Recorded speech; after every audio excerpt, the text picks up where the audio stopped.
क्या आप और आपके पार्टनर फैमिली शुरू करने के लिए सोच रहे हैं, लेकिन लेट मैरिज की वजह से इनफर्टिलिटी इश्यूज की चिंता हो रही है? आप अकेले नहीं हैं।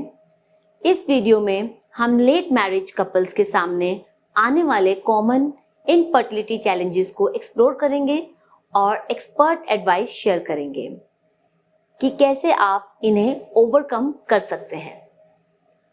नमस्ते, मेरा नाम डॉक्टर अमरीन सिंह, मैं एक इनफर्टिलिटी और आईवीएफ स्पेशलिस्ट।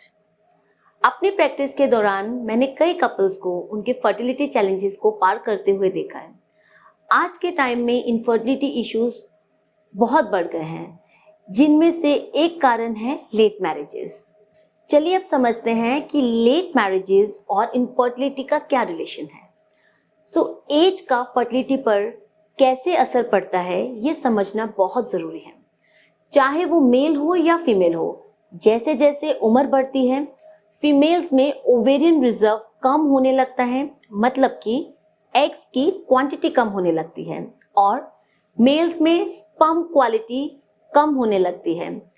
रिसर्च के मुताबिक 35 इयर्स की उम्र के बाद महिलाओं में फर्टिलिटी सिग्निफिकेंटली गिरती है और 40 के बाद एग रिजर्व बहुत ही कम हो जाता है।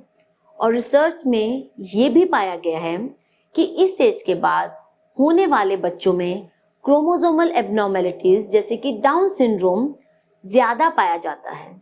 मेल्स में भी 40 इयर्स के बाद स्पर्म क्वालिटी कम होने लगती है, जो फर्टिलिटी को इफेक्ट करता है। रिसर्च दिखाती है कि ये इश्यूज कितने प्रेवलेंट हैं और इसलिए अर्ली डायग्नोसिस और ट्रीटमेंट लेना बहुत जरूरी है।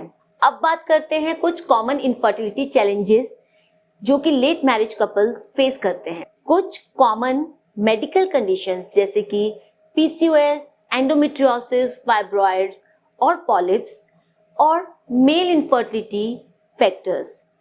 पॉलीसिस्टिक ओवरीज यानी पीसीओएस महिलाओं में हार्मोन इम्बैलेंस का कारण होता है, जो कि ओव्यूलेशन को इफेक्ट करता है। रिसर्च में भी ये पाया गया है कि पीसीओएस में एग क्वालिटी भी इफेक्ट होती है और ये आपकी प्रेगनेंसी को और भी डिले करता है। अब बात करते हैं एंडोमेट्रियोसिस की।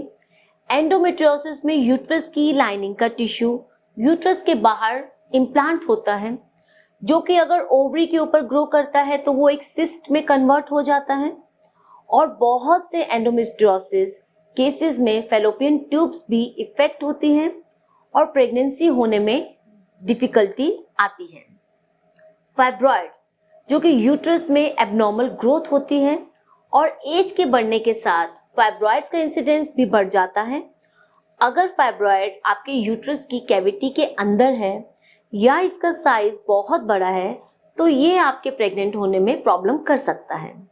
यूट्राइन पॉलिप्स, रिसर्च में ये पाया गया है कि एज के साथ साथ यूट्रस में पॉलिप्स का इंसिडेंस बढ़ जाता है, जो कि प्रेगनेंसी होने में प्रॉब्लम कर सकता है। अब बात करते हैं मेल इनफर्टिलिटी की। मेल इनफर्टिलिटी में स्पर्म काउंट कम हो जाता है, स्पर्म की क्वालिटी खराब हो सकती है, जो कि आपके कंसेप्शन होने में प्रॉब्लम क्रिएट कर सकता है। ये सभी कंडीशंस फर्टिलिटी को डायरेक्टली इम्पैक्ट करती हैं और इनका टाइमली डायग्नोसिस और ट्रीटमेंट बहुत जरूरी है। गाइडलाइंस भी ये कहती हैं कि अगर आपकी एज 35 इयर्स से ऊपर है और आपको 6 महीने से ज्यादा हो गया है कंसीव करने के लिए ट्राई करते हुए, तो आपको फर्टिलिटी एक्सपर्ट को जरूर मिलना चाहिए। आइए अब समझते हैं कि कैसे आप एक एक्सपर्ट की हेल्प से अपने डर को ओवरकम कर सकते हैं और अपनी फर्टिलिटी जर्नी को आसान बना सकते हैं। जब आप अपने डॉक्टर से मिलते हैं तो वो आपको कुछ टेस्ट एडवाइस करते हैं। पहले स्टेप में होती है आपकी इनफर्टिलिटी इवैल्यूएशन, जिसमें कि कुछ हार्मोनल ब्लड टेस्ट होते हैं, अल्ट्रासाउंड्स होती हैं और सीमेन एनालिसिस होता है। ब्लड टेस्ट के जरिए हार्मोन लेवल चेक किए जाते हैं जो फर्टिलिटी को इफेक्ट करते हैं। Serum FSH, serum LH, serum AMH, serum prolactin, ये सब टेस्ट किए जाते हैं। नेक्स्ट आता है अल्ट्रासाउंड, यानी कि टीवीएस, ट्रांसविजाइनल अल्ट्रासाउंड।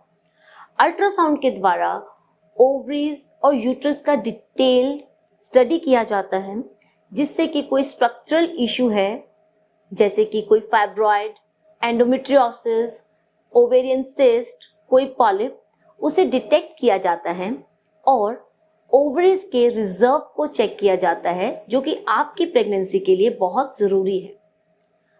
अब बात करते हैं एक इम्पॉर्टेंट टेस्ट के बारे में जिसे कि HSG कहते हैं, मतलब कि हिस्टेरोसाल्पिंगोग्राफी, जिससे कि आपकी ट्यूब्स की जांच की जाती है।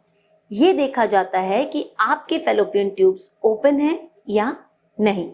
चलिए अब बात करते हैं मेल पार्टनर में किस टेस्ट की ज़रूरत होती है। मेल्स के लिए सीमेन एनालिसिस एक इम्पॉर्टेंट टेस्ट है जिसमें कि स्पर्म काउंट और क्वालिटी को एसेस किया जाता है।